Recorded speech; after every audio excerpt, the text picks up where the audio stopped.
Hello students, नई unit शुरू करेंगे बेटा आज केमिकल काइनेटिक्स। देखो प्लस वन क्लास में आप क्या पढ़ के आए हो कि जब भी कोई केमिकल रिएक्शन होती है रिएक्टेंट प्रोडक्ट में बदलता है। सपोज ये ए कोई रिएक्टेंट है और ये बदल गया प्रोडक्ट में। ए इज ए रिएक्टेंट और ये प्रोडक्ट में कन्वर्ट हो जाता है।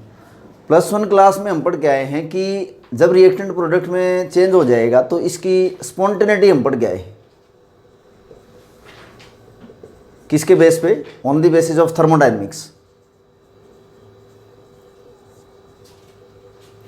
थर्मोडायनेमिक्स के बेस पे प्लस वन क्लास में आपने रिएक्शन की ना स्पॉन्टेनिटी पढ़ी है कि either the reaction is feasible और नॉट, कि गिवन कंडीशन में कोई केमिकल रिएक्शन टेक प्लेस होगी या नहीं, यानी कि रिएक्टेंट प्रोडक्ट में बदल पाएगा कि नहीं, वो हम प्लस वन क्लास में पढ़ गए हैं। अब देखो थर्मोडायनेमिक्स आपको रिएक्शन की स्पीड नहीं बताता, सिर्फ स्पॉन्टेनिटी या नॉन स्पॉन्टेनिटी बताता है। ये फिजिबिलिटी और नॉन फिजिबिलिटी हम बोलते हैं। तो अब हम क्या करेंगे इस यूनिट के अंदर या इस चैप्टर के अंदर, हम रिएक्शन की स्पीड के बारे में डिस्कस करेंगे। रिएक्शन जो है केमिकल रिएक्शन, केमिकल रिएक्शन की स्पीड ऑफ रिएक्शन, स्पीड को रेट ऑफ रिएक्शन भी बोल सकते हैं। रेट ऑफ रिएक्शन या स्पीड ऑफ रिएक्शन। एक तो केमिकल काइनेटिक्स में ये पढ़ेंगे कि रिएक्शन की स्पीड क्या है, क्योंकि देखो डिफरेंट केमिकल रिएक्शंस की स्पीड अलग अलग होती है। कोई केमिकल रिएक्शन ज़्यादा स्पीड से होगी, कोई बहुत धीरे होगी, कोई और बहुत ज़्यादा धीरे होगी। तो केमिकल रिएक्शन की अलग अलग स्पीड होती है। और क्या पढ़ेंगे इसमें? Factor affecting rate of reaction, factor affecting rate of reaction. जो केमिकल रिएक्शन होती हैं कुछ ऐसे फैक्टर हम पढ़ेंगे जिससे केमिकल रिएक्शन की स्पीड कम या ज़्यादा आप कर सकते हो। रिएक्शन की स्पीड अगर चेंज करनी है तो उसके कुछ फैक्टर हैं, भाई इस कंडीशन पे स्पीड ज़्यादा होगी, इस कंडीशन पे रिएक्शन की स्पीड कम होगी। तीसरा है हम मैकेनिज्म पढ़ेंगे रिएक्शन का, मैकेनिज्म ऑफ रिएक्शन। मैकेनिज्म का क्या मतलब होता है? पाथवे होता है रिएक्शन का,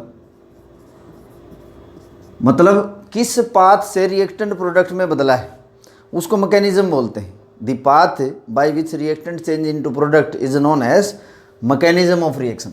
तो ये सारी बातें जो मैंने बताई हैं, rate of reaction, factor affecting rate of reaction and mechanism of reaction, ये हम केमिकल काइनेटिक्स में पढ़ेंगे। तो अब केमिकल काइनेटिक्स को आप डिफाइन कर सकते हो। What is chemical kinetics? In chemical kinetics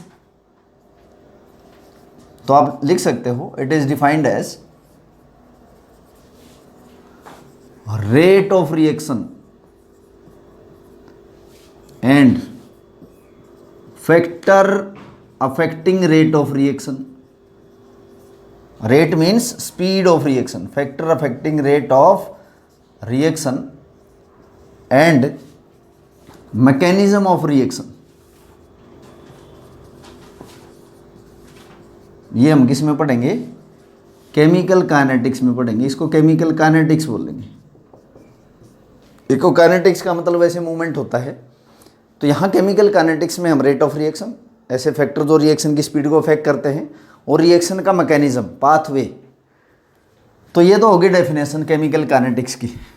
अब देखो मैंने बताया है जो केमिकल रिएक्शन है उनकी स्पीड अलग अलग होगी। Chemical reaction have different speed, speed of reaction. Speed of reaction को और हमने क्या बोला है? Rate of reaction. अब देखो डिफरेंट जो केमिकल रिएक्शंस होती हैं, डिफरेंट केमिकल रिएक्शन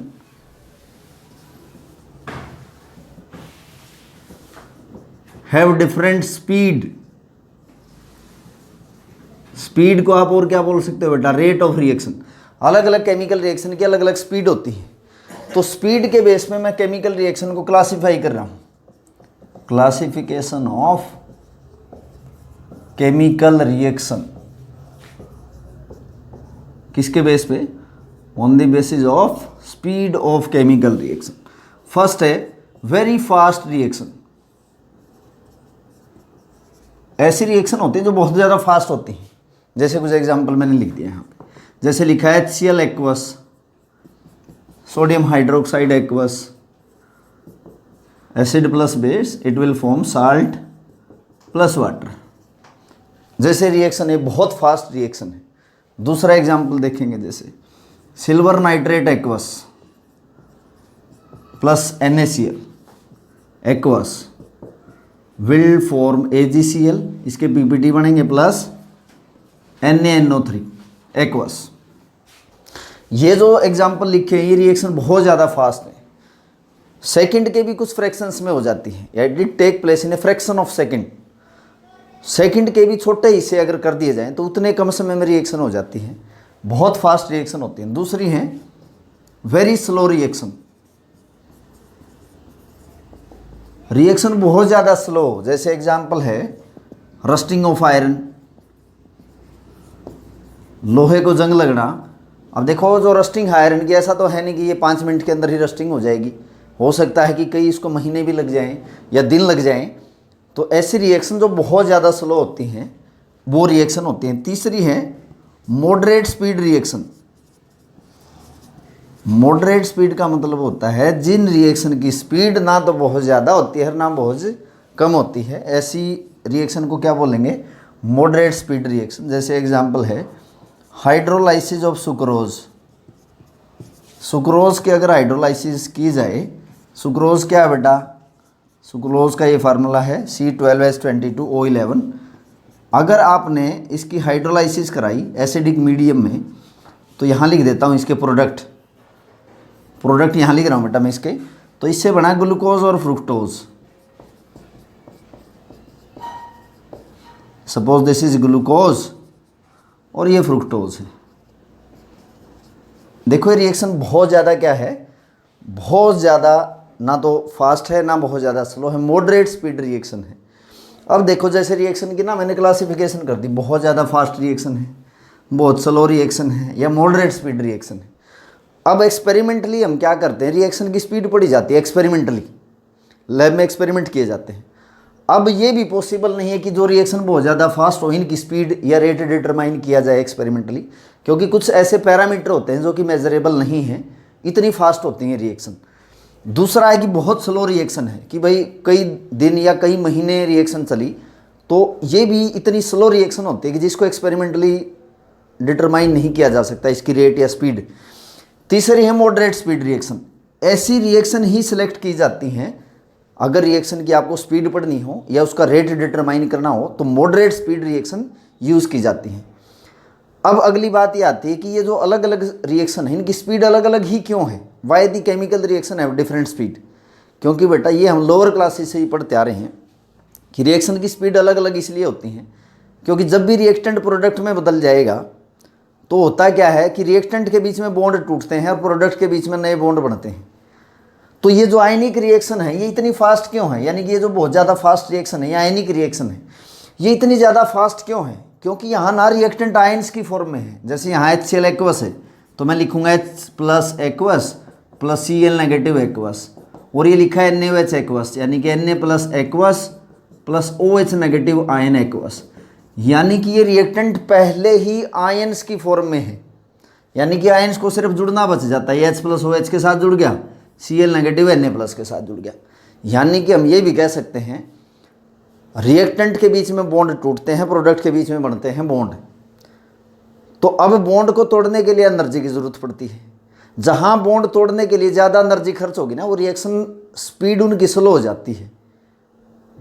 तो आयनिक रिएक्शन जो हैं वो बहुत ज़्यादा फास्ट होते हैं क्योंकि रिएक्टेंट ऑलरेडी आयन्स की फॉर्म में होते हैं, तो इसलिए केमिकल रिएक्शन की स्पीड अलग अलग होती है। और आयनिक रिएक्शन फास्ट क्यों होती हैं, because the reactant is present already in the form of ions, तो इसीलिए केमिकल रिएक्शन की स्पीड अलग अलग होती है। तो अगर केमिकल रिएक्शन की स्पीड एक्सपेरिमेंटली आप डिटरमाइन करोगे तो कौन सी रिएक्शन आप सेलेक्ट करोगे, जिनकी स्पीड मॉडरेट है वही रिएक्शन आप सेलेक्ट करोगे रिएक्शन के रेट को डिटरमाइन करने के लिए। अब चलते हैं आगे, इसको बढ़ाते हैं। रेट ऑफ रिएक्शन, मैं एक टर्म यूज़ की है यहाँ पे जब केमिकल काइनेटिक्स को डिफाइन किया था, रेट ऑफ रिएक्शन। देखो इसका मतलब क्या है, एक बार समझो इसको। जब भी रिएक्टेंट कोई भी केमिकल रिएक्शन होती है, रिएक्टेंट किस में बदलता है बेटा? प्रोडक्ट में बदलता है। रिएक्टेंट प्रोडक्ट में बदलेगा, और जैसे ही रिएक्शन शुरू होगी रिएक्टेंट प्रोडक्ट में बदलना शुरू हो जाएगा, धीरे धीरे रिएक्टेंट की अमाउंट कम होनी शुरू हो जाएगी। क्योंकि आपने ये जो लिया है शुरू में तो ये तो बना ही नहीं। मैं कह रहा हूँ कि अगर time t is equal to 0 है तो ये तो मैक्सिमम है, ये तो बना ही नहीं, ये प्रोडक्ट तो बना ही नहीं उस दौरान, इसकी कंसंट्रेशन क्या है? 0। तो जैसे ही टाइम बीतेगा एट टाइम t, जैसे t1 टाइम पे मैंने कह दिया, तो रिएक्टेंट की कंसंट्रेशन क्या होगी? समय के साथ डिक्रीज होगी, और प्रोडक्ट की कंसंट्रेशन टाइम के साथ क्या होगी? इंक्रीज होगी। यानी कि जब भी रिएक्शन शुरू होती है रिएक्टेंट टाइम के साथ कम होता रहता है और प्रोडक्ट टाइम के साथ बढ़ता रहता है। तो अब रेट ऑफ रिएक्शन को डिटरमाइन अगर हम करेंगे तो उसको डिफाइन पहले कैसे करेंगे कि what is rate of reaction? तो रेट ऑफ रिएक्शन को अगर डिफाइन करना है तो आप लिखोगे rate of change of concentration of reactant और product divided by time taken, divided by time taken. तो किसी भी केमिकल रिएक्शन की रेट क्या होती है बेटा? Rate of change of concentration of reactant और प्रोडक्ट बाय टाइम टेकन, या ये भी कह सकते हैं कि change of concentration of reactant और product by time taken. Concentration कितनी बदल गई रिएक्टेंट और प्रोडक्ट की, टाइम इंटरवल कितना उसमें यूज हुआ, तो ये रिएक्शन का क्या होता है? रेट होता है। अब मैंने कहा है कि चेंज ऑफ कंसंट्रेशन किसकी? या तो रिएक्टेंट की या प्रोडक्ट की। कंसंट्रेशन कितनी बदली, टाइम इंटरवल कितना इसमें यूज हुआ, तो ये रेट ऑफ रिएक्शन है। अब तो रिएक्टेंट की टर्म में और प्रोडक्ट की टर्म में दोनों में इसको बताया जा सकता है। तो रेट ऑफ रिएक्शन को अगर आप लिखोगे तो देखो टाइम के साथ ये घटेगा, डिक्रीज होगा, टाइम के साथ ये बढ़ेगा। तो मैं लिखूंगा यहाँ पे decrease in the concentration of reactant by time taken, क्योंकि रिएक्टेंट की अमाउंट समय के साथ क्या होगी बेटा? डिक्रीज। तो जितनी उसकी वैल्यू डिक्रीज हुई, decrease in the concentration of reactant by time taken, rate of reaction आप निकाल सकते हो। या अगर प्रोडक्ट के रिस्पेक्ट में आपको रेट ऑफ रिएक्शन निकालनी है तो आप क्या कहोगे? Increase in the concentration of product by time taken.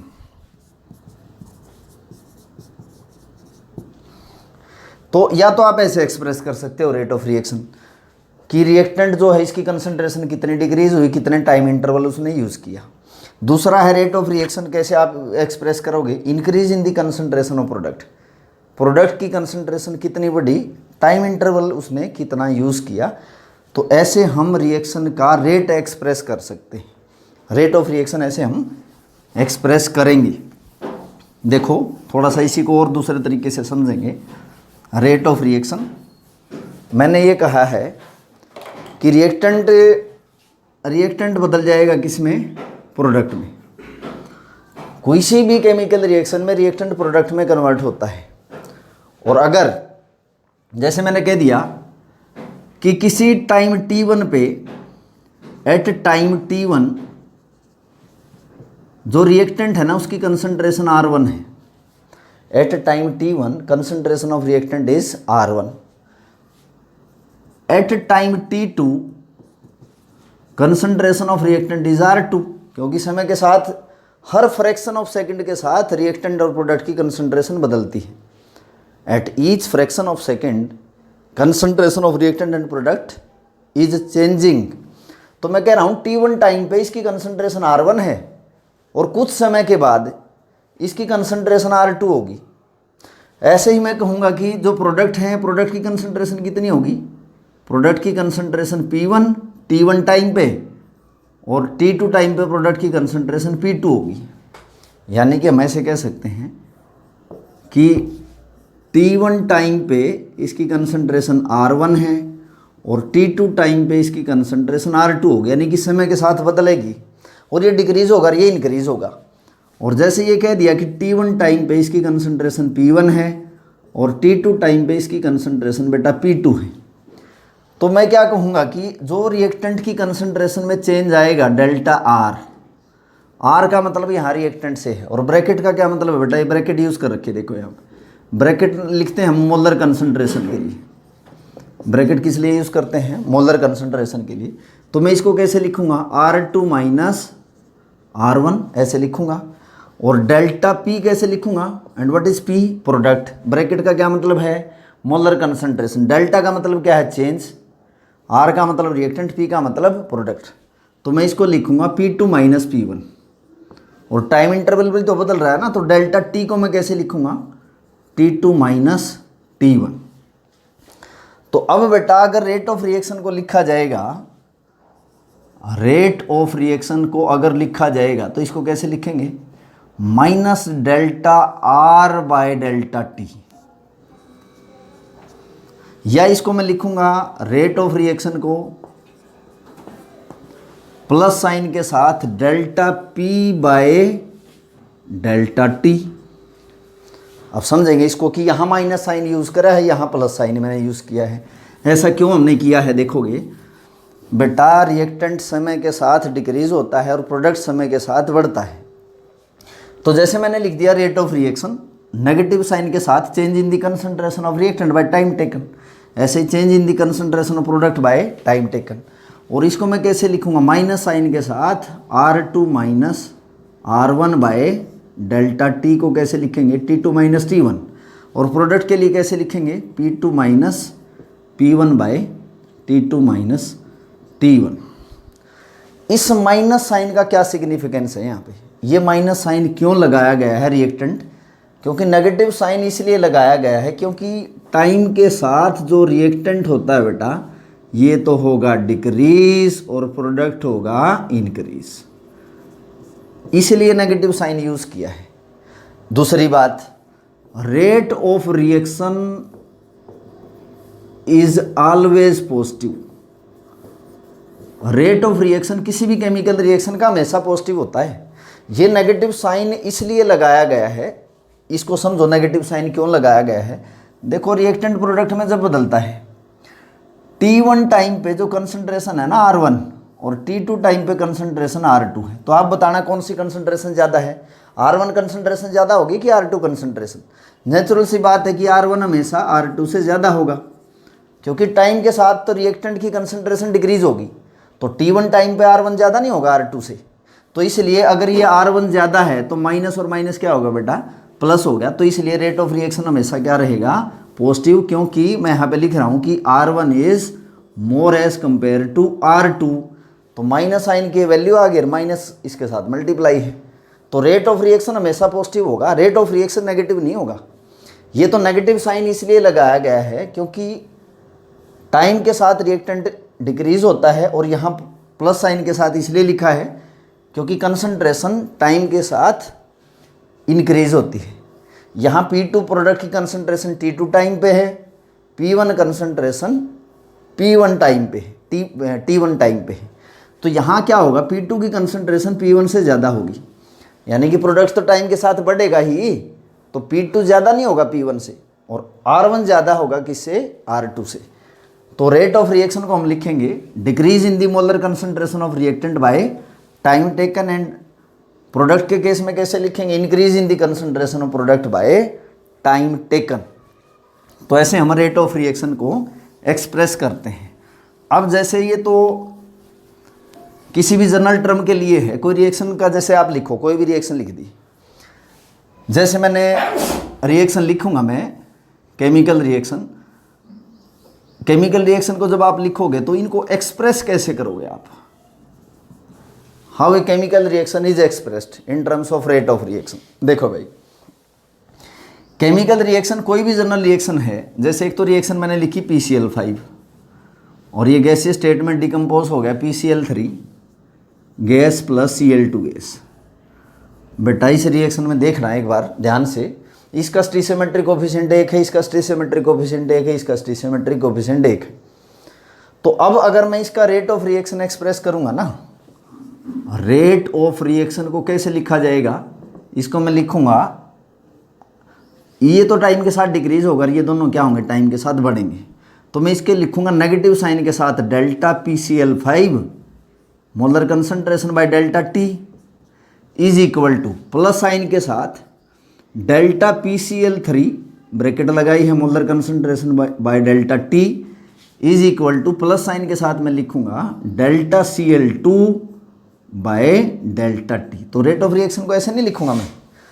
अब देखो इस रिएक्शन को ध्यान से, इनके कोफिशिएंट एक एक हैं। इसका मतलब क्या है, इस रिएक्शन का जो रेट है ना, आप ये कहोगे कि जितने टाइम में PCl5 डिकम्पोज होता है उतने ही समय में उतने ही PCl3 और Cl2 बनते हैं। यानी कि जो रिएक्शन की स्पीड है, रेट है, PCl5 जितना डिकम्पोज होता है उतना ही PCl3 बनता है। तो इसको देख के हम इसकी कंसंट्रेशन बता सकते हैं डायरेक्ट। तो ऐसी रिएक्शन, ध्यान से सुन लेना बेटा, ऐसी रिएक्शन जिनका स्टोइकियोमेट्रिक कोएफिशिएंट एक एक होता है, उनकी रेट ऑफ रिएक्शन चाहे रिएक्टेंट या प्रोडक्ट के टर्म में कैसे भी दिखाओ, हमेशा रेट ऑफ रिएक्शन आइडेंटिकल होगा। ये पॉइंट आप नोट करोगे। यानी कि जिसमें केमिकल रिएक्शन में रिएक्टेंट एंड प्रोडक्ट के जो स्टोइकियोमेट्रिक कोएफिशिएंट हैं, स्टोइकियोमेट्रिक कोएफिशिएंट अगर सेम होंगे then rate of reaction reactant और प्रोडक्ट की टर्म में आइडेंटिकल होंगे। अब दूसरा देखो, दूसरी रिएक्शन मैंने कोई लिख दी, जैसे मैंने लिखा डाई नाइट्रोजन पेंटाऑक्साइड 2 मोल, ये जब डिकम्पोज होता है तो 4 मोल नाइट्रोजन डाइऑक्साइड और 1 मोल ऑक्सीजन बनता है। इस रिएक्शन को ध्यान से देखना एक बार। 2 मोल इसका कोफिशिएंट 2 है बेटा, 2 mole dinitrogen pentoxide 4 mole nitrogen dioxide बनाता है, 1 मोल ऑक्सीजन गैस बनती है इसमें जैसे। अब इस रिएक्शन को ध्यान से देखो, इसमें क्या दिखाया गया है, इन स्टोइकियोमेट्रिक कोएफिशिएंट का मतलब क्या है, जितने समय में नाइट्रोजन पेंटाऑक्साइड के 2 मोल टूटते हैं उतने समय में इसके 1 ही मोल बनते हैं। किसके? ऑक्सीजन गैस के। यानी इसके 2 मॉलिक्यूल टूटेंगे तो ऑक्सीजन का 1 मॉलिक्यूल ही बनेगा। तो ऑक्सीजन के मॉलिक्यूल की बढ़ने की जो स्पीड है वो हाफ नहीं होगी किसकी, नाइट्रोजन पेंटाऑक्साइड के डिकम्पोज होने की स्पीड से। तो इसकी स्पीड से हाफ है बढ़ने की। ऑक्सीजन गैस के मॉलिक्यूल की स्पीड या रेट बढ़ने का क्या है, हाफ है किससे, जितनी स्पीड से डाई नाइट्रोजन पेंटाऑक्साइड टूटता है। फिर इसको इससे तुलना कर लो, N2O5 की NO2 के साथ तुलना करो। जितने समय में इसके 2 मोल टूटते हैं ना उतने समय में इसके 4 मोल बन जाते हैं। यानी कि नाइट्रोजन डाइऑक्साइड की बढ़ने की स्पीड दुगनी है नाइट्रोजन पेंटाऑक्साइड की स्पीड से टूटने से। यानी कि इसके जितने समय में 4 मॉलिक्यूल बनेंगे ना उतने समय में इसके 2 मॉलिक्यूल ही टूटेंगे। इन दोनों के आपस में तुलना करो, नाइट्रोजन डाइऑक्साइड और ऑक्सीजन की। इसमें आप देखोगे कि नाइट्रोजन डाइऑक्साइड के मॉलिक्यूल की जो बढ़ने की स्पीड है ना, ऑक्सीजन मॉलिक्यूल की स्पीड जो है उससे 4 गुना है। नाइट्रोजन डाइऑक्साइड के जो मॉलिक्यूल बनते हैं उसके बढ़ने की स्पीड ऑक्सीजन के बढ़ने की स्पीड से 4 गुना है, 4 टाइम्स है। जितने समय में ऑक्सीजन का 1 मॉलिक्यूल बनेगा इससे नाइट्रोजन पेंटाऑक्साइड से, उतने ही समय में नाइट्रोजन डाइऑक्साइड के 4 मॉलिक्यूल बन जाएंगे। यानी कि इन दोनों की बढ़ने की स्पीड एक जैसी नहीं है। इसकी स्पीड से 1/4 है, या हम ये कहेंगे इनके मॉलिक्यूल की बढ़ने की स्पीड इसके मॉलिक्यूल के बढ़ने की स्पीड से 4 गुना है। तो ये क्या रेट ऑफ रिएक्शन रिएक्टेंट और प्रोडक्ट के टर्म में आइडेंटिकल होगा? नहीं होगा, क्योंकि सबके कोफिशिएंट अलग अलग हैं। तो ऐसी केमिकल रिएक्शन जिनके स्टोइकियोमेट्रिक कोफिशिएंट अलग अलग हों, उस केस में आप रेट ऑफ रिएक्शन को कैसे एक्सप्लेन करोगे? ये पॉइंट आपको ध्यान रखना है कि जिन रिएक्शन में स्टोइकियोमेट्रिक कोफिशिएंट अलग अलग हो ना, आइडेंटिकल ना हो, उसमें आपको क्या करना है, जब आप रेट ऑफ रिएक्शन को एक्सप्रेस करोगे तो जो मोलर कंसंट्रेशन रिएक्टेंट और प्रोडक्ट की बदलेंगी, रिएक्टेंट और प्रोडक्ट को आपको क्या करना है, उन्हीं के स्टोइकियोमेट्रिक कोफिशिएंट से डिवाइड कर देना है ताकि रेट ऑफ रिएक्शन आइडेंटिकल हो जाए। यानी कि अब अगर इस रिएक्शन का मैं रेट ऑफ रिएक्शन लिखूंगा ना, रेट ऑफ रिएक्शन लिखूंगा मैं, तो देखो ये है nitrogen die nitrogen pentoxide, time के साथ इसकी कंसंट्रेशन क्या होगी, decrease, -1/2 delta N2O5 bye delta T. बेटा 2 से क्यों डिवाइड किया मैंने इसको, क्योंकि इस रिएक्टेंट का स्टोइचियोमेट्रिक कोएफिशिएंट 2 है। माइनस साइन क्यों लगाया, क्योंकि रिएक्टेंट की कंसंट्रेशन टाइम के साथ क्या हो रही है, डिक्रीज होती है। That is equal to plus sign के साथ मैं लिखूंगा 1/4 delta NO2 by delta t is equal to, plus sign के साथ लिखूंगा 1/1, इसका तो कोई मतलब ही नहीं है, तो लिखोगे delta O2 bye delta T. यानी कि इस रिएक्शन में क्या किया है, रिएक्टेंट और प्रोडक्ट के रिस्पेक्ट में रेट ऑफ रिएक्शन को आइडेंटिकल बनाने के लिए हमने हर एक रिएक्टेंट और प्रोडक्ट को उसी के स्टोइचियोमेट्रिक कोएफिशिएंट से क्या कर दिया बेटा, डिवाइड कर दिया, ताकि रेट ऑफ रिएक्शन रिएक्टेंट और प्रोडक्ट के टर्म में आइडेंटिकल हो जाए, एक जैसा हो। तो आप हर रिएक्शन के लिए ऐसा ही करोगे।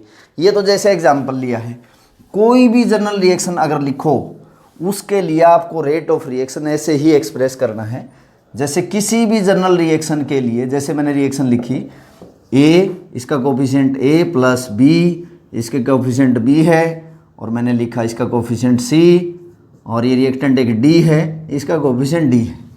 तो अब अगर इस रिएक्शन का रेट लिखोगे ना आप, rate of reaction, reactant time के साथ डिक्रीज होता है, प्रोडक्ट टाइम के साथ बढ़ता है, तो कैसे लिखोगे, माइनस साइन के साथ 1/A delta A by delta t, ऐसे लिखोगे, is equal to -1/B delta B by delta t is equal to 1/C के साथ प्लस साइन लिखूंगा, क्योंकि प्रोडक्ट टाइम के साथ क्या होते हैं, इंक्रीज होते हैं, तो delta C bye delta T, और प्लस साइन के साथ मैं लिखूंगा 1/D delta D bye delta T. तो ये किसी भी जनरल रिएक्शन के लिए रेट ऑफ रिएक्शन को एक्सप्रेस करने का तरीका है, यानी कि हर रिएक्शन को उसके कोफिशिएंट से डिवाइड हम कर देंगे, ताकि रेट ऑफ रिएक्शन आइडेंटिकल हो जाए with respect to reactant and product. तो ऐसे हम रेट ऑफ रिएक्शन को क्या करेंगे, एक्सप्रेस करेंगे। उसके बाद है जो रेट ऑफ रिएक्शन है उसकी यूनिट पढ़ेंगे। यूनिट क्या होंगे बेटा किसकी, रेट ऑफ रिएक्शन की, units of rate of reaction.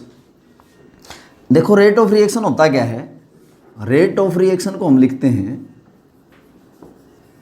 Rate of reaction किसके इक्वल है बेटा, मोलर कंसंट्रेशन किसकी, या तो रिएक्टेंट की या प्रोडक्ट की बाय टाइम टेकन, ऐसे हम लिखते हैं। मोलर कंसंट्रेशन का मतलब क्या है, मोल पर लीटर, और टाइम को कैसे लिखोगे, या तो सेकंड में लिखोगे या मिनट में लिखोगे, तो यूनिट क्या बन जाएंगी, मोल पर लीटर टाइम इनवर्स या सेकंड इनवर्स। सेकंड की जगह अगर मिनट में रखते हो तो मोल पर लीटर पर मिनट आप लिखोगे, ये इसकी यूनिट हो जाएंगी।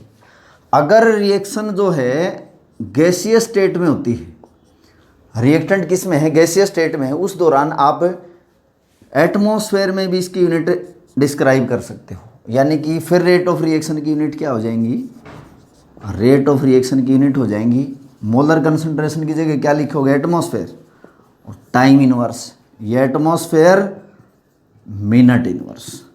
तो रेट ऑफ रिएक्शन की यूनिट क्या होंगे बेटा, मोल पर लीटर पर सेकंड, या मोल पर लीटर मिनट इनवर्स, या एटमॉस्फेयर सेकंड इनवर्स, या एटमॉस्फेयर मिनट इनवर्स। तो आज के लेक्चर में हमने सीखा बेटा केमिकल काइनेटिक्स होता क्या है, उसके बाद रेट ऑफ रिएक्शन बताया है, रेट ऑफ रिएक्शन क्या है उसको डिफाइन किया है, कैसे रिएक्शन का रेट को हम एक्सप्रेस करेंगे, और उसके बाद unit of rate of reaction.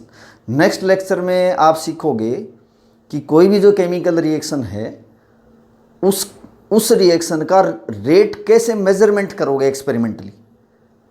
तो थैंक यू स्टूडेंट्स।